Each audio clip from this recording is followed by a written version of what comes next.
Hey, hope you're having a great day, or hope your day is going to be great from this point forward.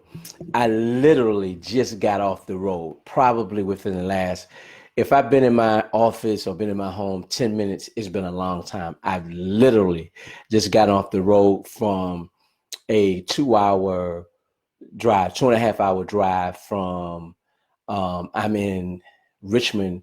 Well, technically I'm in Midlothian, Virginia, and I just come off the road from Suffolk, Virginia, to a coming from Wake from a friend's house, from a friend's not house but their funeral home. As you can see, I'm a little shaken up, but I'm excited because I want to get this point across concerning death moving forward, how you should handle it. Now, here we go. I just come from a friend's from the funeral home for the viewing or the wake of his father. His father passed, and he told me that his father had been sick for about 19 years.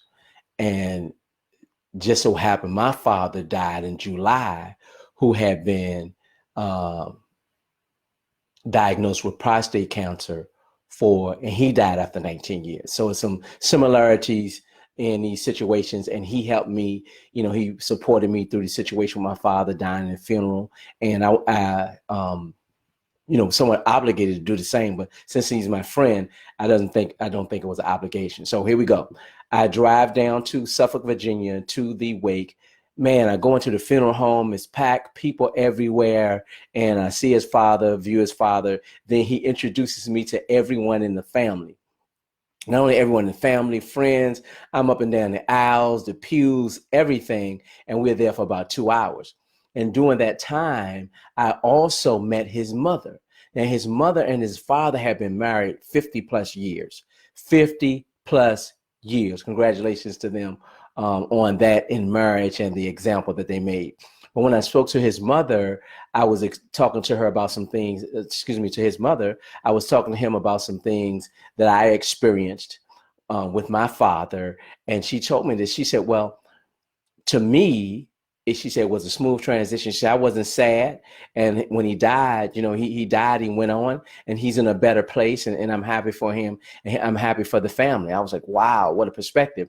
And then I noticed everyone I met as in the family, no one was telling sad stories. No one was crying. There was no falling out. Nobody was like, take me, those kind of things. And I've been to wakes before. I've been to viewings before. I've been to memorial services before. And this preoccupation with this preoccupation with sadness, this preoccupation with just sorrow, it always bothered me.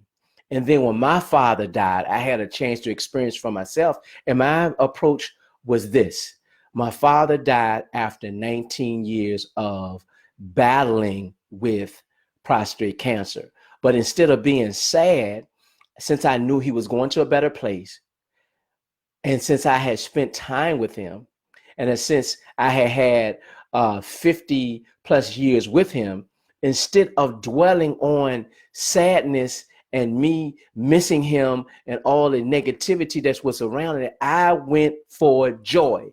I went for happiness, and I went for celebrating his memory more so than the loss, the death, if you will. And my friend's mother, her approach was the same.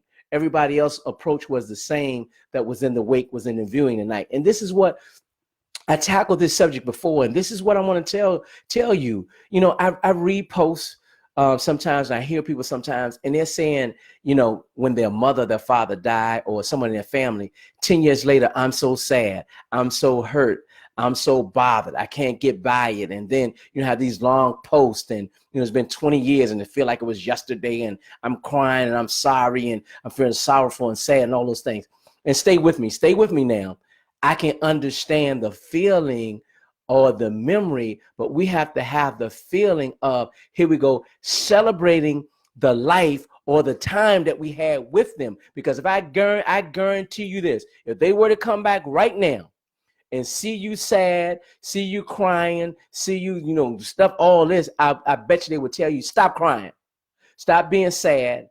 But they want you to go on with your life in joy and happiness, to progress, to move, to get to the next level. Because here we go, when you are continuously sad, when you're continuously hurt, when you're continuously feeling bad, you are diminishing the memories of the life that you had with them.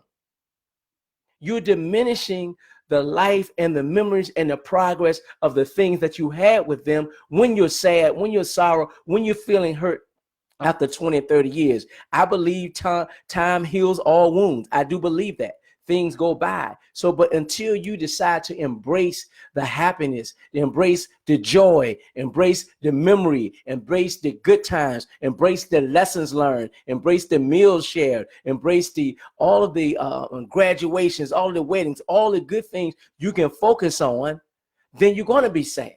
So don't diminish your passing of the loved one's memory with being sad or hurt or beat down 10, 15, 20, 30 years later. That's not what they want for you.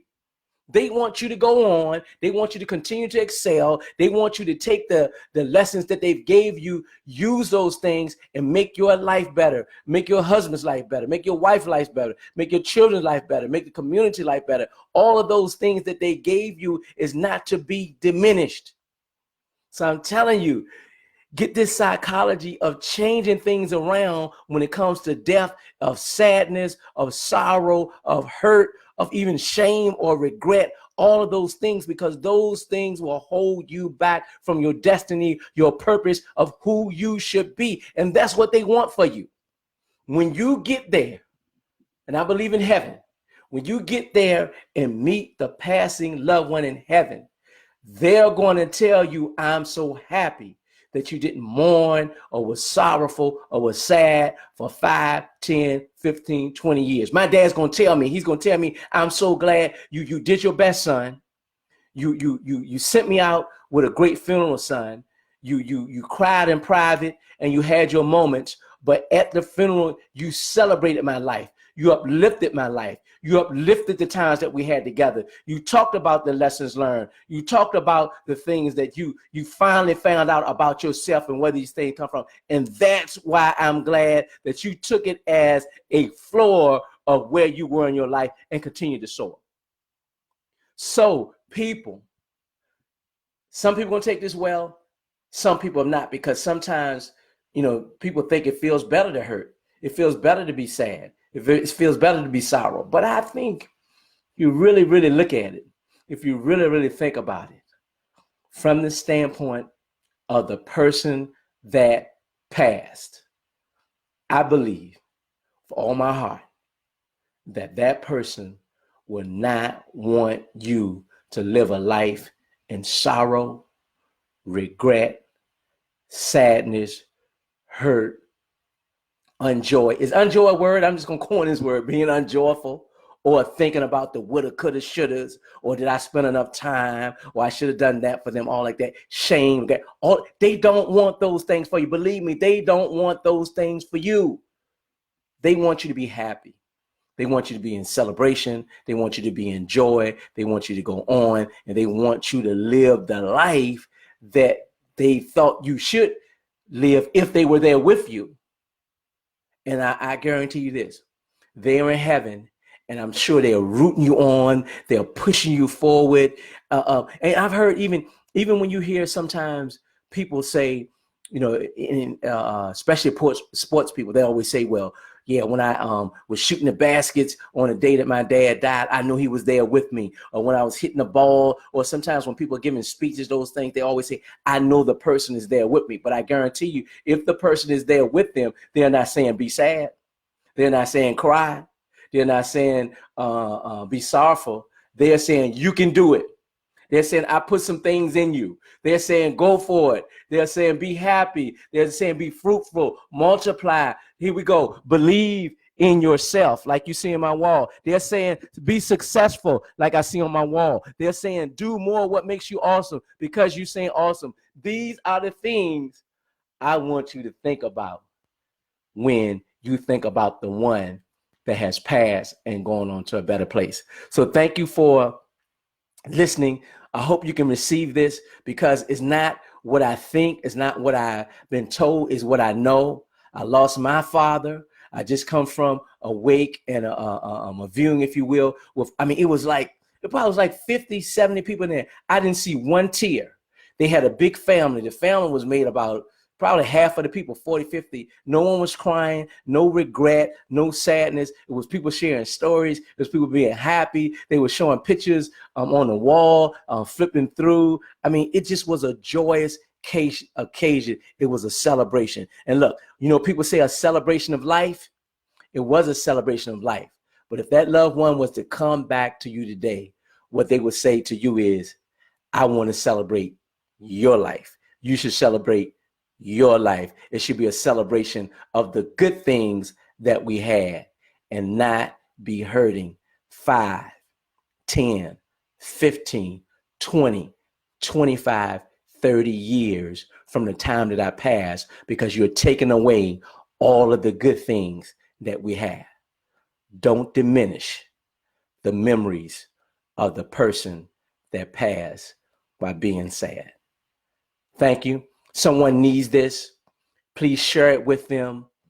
Please send them to the page. Do what you have to do because I talked about this before and it was such a positive response. And then after the day, I felt that it was now the time to come back and deal with this again to help some people to get over the hump, to get to the next level, to be all they should be and all that the person that passed know they should be. I can keep going and I feel like I want to, but as always, or at least most of the time, I want to just leave you with what? Do more of what makes you awesome. Do more of what makes you awesome.